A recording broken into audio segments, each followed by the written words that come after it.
সুজাতা তো আমার ছোটবেলার বন্ধু।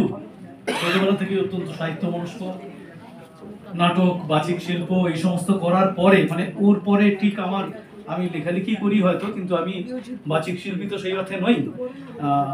তবে প্রিয় সঞ্চালিকার সাথে একটা বিষয়ে ভীষণভাবে একমত হলাম। এখন দিকে দিকে পুরুষদের দিকে যেভাবে আঙুল উঠছে, এটাই মাঝে মাঝে লজ্জাই লাগছে। পুরুষ কখনো ধর্ষক হয় না। আমি শুধু এই বার্তাটুকু আপনাদের দিচ্ছি। আমাদের তো পারস্পরিক সহযোগিতার সম্পর্ক। আমার সরাসরি কবিতায় চলে যাচ্ছি।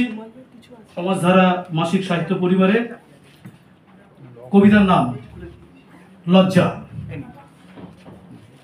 মিছিল চলবে উন্নাও থেকে হাতরাস, মোমবাতি জ্বলবে দিল্লি বা হায়দ্রাবাদ, রাজনীতি খেলবে গেদে থেকে গাইঘাটা, ভাঙা শরীর পুড়বে কামদুনি বা বানতলা।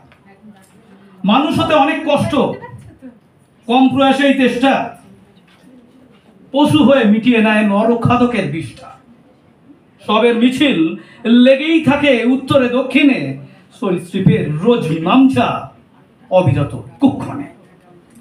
প্রশাসনের হিজড়েপনা বাজায় নিরাপত্তা, রাজ্য জুড়ে মাতৃনিধন।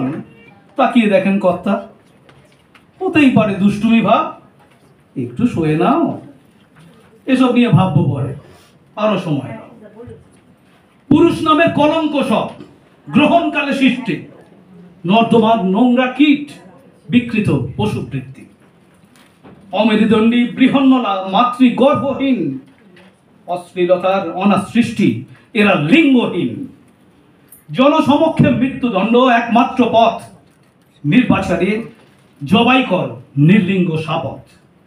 চরমতম শাস্তি আসুক মধ্যযুগীয় স্তর, নির্মূল হোক ধর্ষক ক্লিপ, সেটা উন্নাও হোক কিংবা আর্জিকর।